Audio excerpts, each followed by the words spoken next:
الحمد للہ وکفا والصلاة والسلام علی سید الانبیاء معد الجود والعطاء وعلی آلہ وصحبہ وبارک وسلم دائما ابدا اما بعد اعوذ باللہ من الشیطان الرجیم بسم اللہ الرحمن الرحیم بحمد اللہ تعالی کہ رب ذوالجلال کے شان اور کرم سے سبق شروع ہوگا آپ کا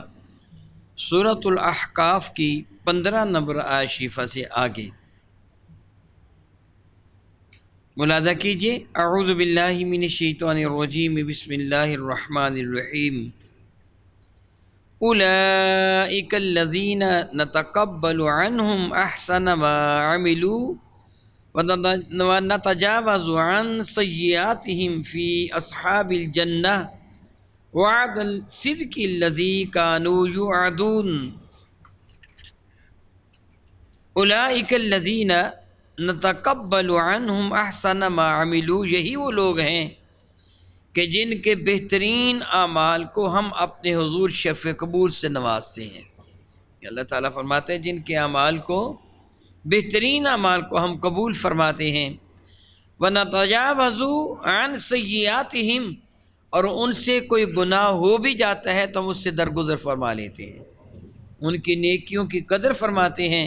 ان کے گناہوں کو معاف فرما دیتے ہیں۔ فی اصحاب الجنہ، یہ وہ لوگ ہیں جو جنتی ہیں۔ فرماتے ہیں وعد الصدق الذی کانوا یوعدون، یہ وہ سچا وعدہ ہے جو رب کائنات اہل ایمان کے ساتھ فرما رکھا ہے۔ قبل ازیں آپ نے یہ پڑھا کہ ایک ایمان والا جب اپنی عمر کے کوئی 40 برس کو پہنچ جاتا ہے، مراد یہ کہ جب اس پہ پختگی آ جاتی ہے تو رب کائنات جل وعلا کے حضور دعا مانگتا ہے، اپنی گزارش پیش کرتا ہے، ربی اوزعنی ان اشکر نعمتک التی انعمت علی، پچھلی آیت بارکہ یعنی 15 نمبر آیت بارکہ،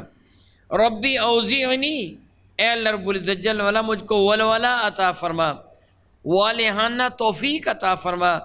کہ ان اشکر نعمتک التی انعمت علی، کہ میں تیری ان نعمتوں کا شکر ادا کروں جو نعمتیں تو نے مجھ پہ فرمائی ہیں، جن پہ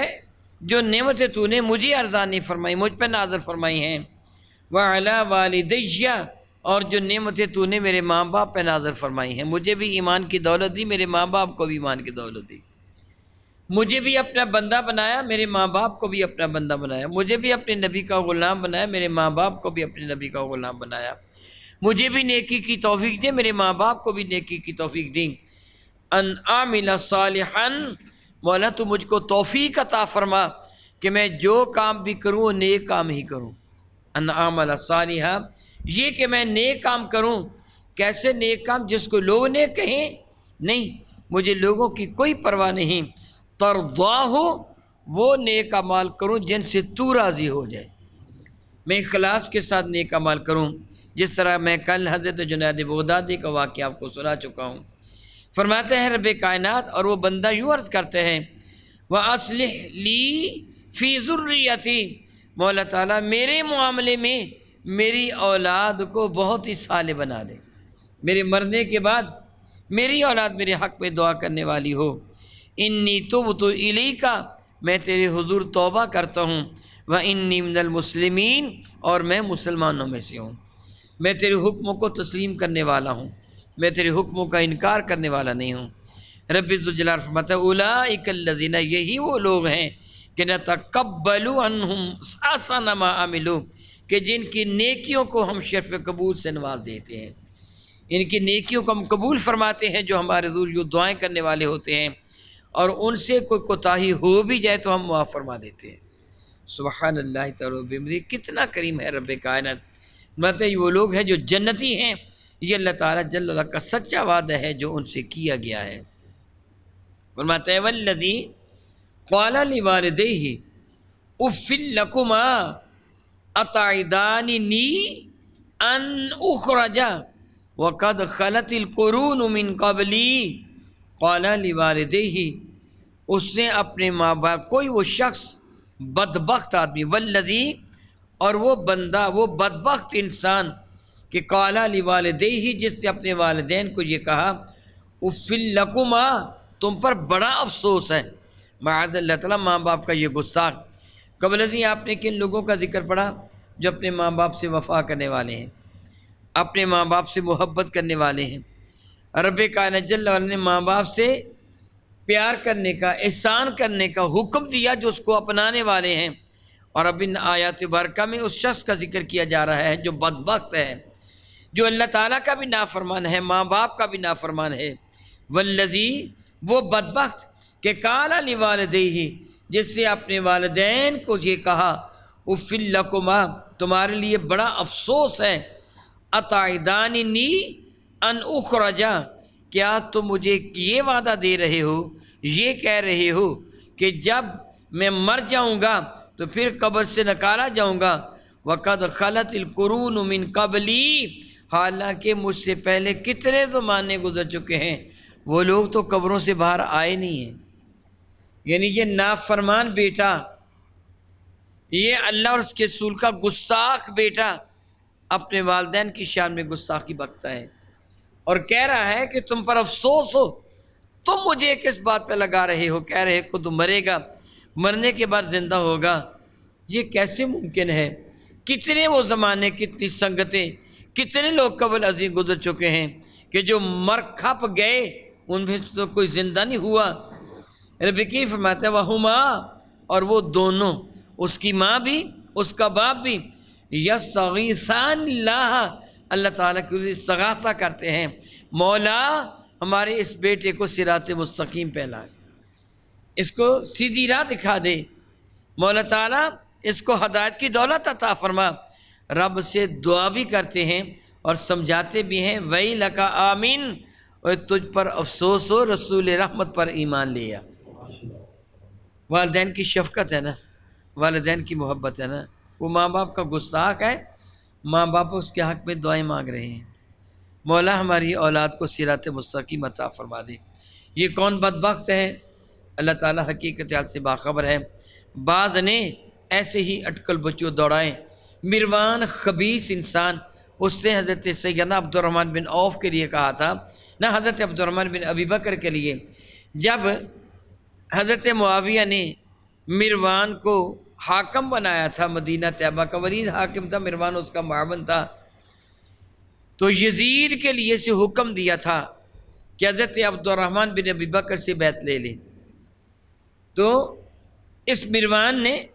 حضرت عبد الرحمن بن ابی بکر کو کہا تھا کہ تو یزید کے ہاتھ پر بیعت کر لے، تو آپ نے انکار کر دیا تھا، فرماتے میں اس بدبخت کے ہاتھ پر بیعت نہیں کروں گا، انکار کر دیا تھا۔ تو اس سے کہا تھا کہ اس کو پکڑ لو، تو حضرت سیدنا عبد الرحمن جلدی سے سیدہ عائشہ صدیقہ کے گھر چلے گئے تھے تاکہ وہ پکڑ نہ سکے کہ ام المومن کے گھر تو کوئی شخص آنے کی جرت نہیں کرے گا۔ آپ چلے گئے تھے، پھر اس خبیث مروان نے یہ جملہ کہا تھا کہ قرآن کریم کی یہ آیا برکہ اس بندے کے حق میں نازل ہوئی ہے، تو سیدہ بلند آواز سے کہا تھا، سیدہ عائشہ صدیقہ نے جواب میں کہا تھا تو جھوٹا ہے، ہمارے بارے میں یا اس کے بارے میں یہ آیا برکہ نازل نہیں ہوئی، بلکہ رب کائنات نے ہمارے بارے میں سورۃ النور کو نازل فرمایا ہے، یہ آیا برکہ ہمارے بارے میں نازل نہیں ہوئی، یعنی میرے بھائی کے بارے میں یہ آیا برکہ نازل نہیں ہوئی۔ تو کئی لوگوں نے مروان کے حوالہ سے اس آیا برکہ کو سیدنا صدیق اکبر کے بیٹے کی جانب منسوب کر دیا۔ علماء نے سختی کے ساتھ تردید فرمائی ہے، کیونکہ اس آیا برکہ سے ثابت ہو رہا ہے کہ وہ بندہ ایمان نہیں لایا تھا، جبکہ عبد الرحمن بن ابی بکر اور عبداللہ بن ابی بکر تو میرے نبی کے سچے غلام تھے، یہ تو صحابہ تھے۔ رب کریم فرماتے ہیں، وہ کہتے ہیں کہ اے اللہ تعالیٰ، وہ ہما یستغیثان اللہ، وہ دونوں اللہ تعالیٰ کی استغاثہ کرتے ہیں، دعا مانگتے ہیں کہ مولا تعالیٰ اس کو ہدایت دے، اور کہتے اسے ویلک آمین، اور تیرے لیے خرابی ہو ایمان لے آ، ان وعد اللہ حق، بے شک اللہ تعالیٰ کا وعدہ سچا ہے۔ جواباً فیقول، پھر وہ جواباً کیا کہتے ہیں، ما ھذا الا اساطیر الاولین، نہیں ہے یہ کوئی بھی جیسی چیز، یہ تو پرانے لوگوں کی گھڑی ہوئی باتیں ہیں جو تم مجھے سنا رہی ہو۔ یعنی وہ مسلسل گستاخ ہے، اللہ کا بھی نافرمان ہے، ماں باپ کا بھی نافرمان ہے، رب کائنات اب خبر دے رہا ہے کہ اولئک الذین حق علیہم القول فی امم قد خلت من قبلہم من الجن والانس انہم کانوا خاسرین۔ تو رب کریم فرماتے ہیں یہی وہ لوگ ہیں، یہ خبر دی جا رہی ہے، ان کی بدبختی پر مہر تصدیق ثبت فرمائی جا رہی ہے۔ فرماتا ہے اولئک الذین حق علیہم القول، یہی وہ لوگ ہیں کہ جن پر اللہ تعالیٰ کا یہ فرمانا حق ثابت ہو چکا ہے، فی امم قد خلت من قبلہم، ان امتوں میں بھی کہ جو قبل ازیں گزر چکی ہیں، من الجن والانس، جنوں اور انسانوں میں، انہم کانوا خاسرین، بے شک یہ سخت خسارہ اٹھانے والے ہیں، بہت نقصان اٹھانے والے ہیں۔ ان کے حق میں رب کریم کا کیا کہنا ثابت ہو گیا؟ شیطان لعین نے جب یہ کہا تھا کہ فَبِعِزَّتِكَ لَأُغْوِيَنَّهُمْ اجمعین، مجھ کو تیری عزت کی قسم میں ان سب کو گمراہ کر دوں گا، تو رب کریم نے فرمایا تھا میں تجھے اور تیرے سارے ساتھیوں کو جہنم میں ڈال دوں گا، تو اور تیرے ساتھی جہنم کا ایندھن بن جائیں گے، تیرے ساتھ ملا کر ان کو بھی جہنم میں ڈال دوں گا جو تیرا کہنا مانیں گے۔ یہ اللہ کا قول اس کے حق پہ سچا ہو گیا کہ وہ اب جہنم میں جائے گا، سخت خسارے میں ہے۔ رب کریم ارشاد فرماتے ہیں وَلِكُلٍّ دَرَجَاتٌ مِّمَّا عَمِلُوا، ہر ایک کے لیے درجات ہوں گے اس کے اعمال کے اعتبار سے، جیسا جیسا عمل کیا ہوگا ویسے ویسے ان کو درجے ملیں گے۔ نیکوکاروں کو اللہ تعالیٰ جل وعلا جنت میں ایک سے ایک بڑھ کر مرتبہ عطا فرمائے گا، جتنی جتنی نیکیاں کرنے والے ہوں گے رب کائنات اسی اعتبار سے ان کو مراتب علیٰ عطا فرمائے گا، اور کافروں کو اسی اعتبار سے جہنم میں جلایا جائے گا جس اعتبار سے ان کا کفر تھا۔ فرماتے ہیں وَلِكُلٍّ دَرَجَاتٍ مِّمَّا عَمِلُوا، ہر ایک کے لیے ایک مرتبہ ہے، ایک رتبہ ہے اس کے اعتبار سے جیسے اس کے اعمال تھے، اچھے تھے تو جنت اور برے تھے تو جہنم، اعلیٰ تھے تو بہت اعلیٰ جنت اور زیادہ برے تھے تو بڑی بری جہنم، معاذ اللہ، یعنی بڑا برا عذاب، معاذ اللہ تعالیٰ۔ اللہ فرماتے ہیں وَلِيُوفِيَهُمْ أَعْمَالَهُمْ، تاکہ ان کو اللہ تعالیٰ جل وعلا کی پورا پورا بدلہ دے ان کے اعمال کا، وَهُمْ لَا يُظْلَمُونَ، اور ہرگز ہرگز ان پر ظلم نہیں کیا جائے گا، یعنی اللہ تعالیٰ کسی پر زیادتی نہیں فرمائے گا، جس نے جتنا جرم کیا ہوگا اسی قدر اس کو سزا ملے گی۔ جس طرح قبل ازیں بعض اوقات میں یہ بیان کر چکا ہوں کہ کسی آدمی کے دل میں یہ خیال پیدا ہو جاتے ہیں کہ کافر بہت ویلفیئر کا کام کرتے ہیں، ان کو بھی جہنم میں ڈالا جائے گا، تو ہر کسی فرد بشر پر دو طرح کے حقوق نافذ ہوتے ہیں۔ اس کے فرائض میں دو طرح کے فریضے شامل ہیں، ایک حق اللہ ہے اور ایک حق العباد ہے، ایک اللہ تعالیٰ کا حق ہے اور ایک بندوں کا حق ہے۔ جو کافر ویلفیئر کا کام کرتے ہیں، انسانیت کی خدمت کرتے ہیں،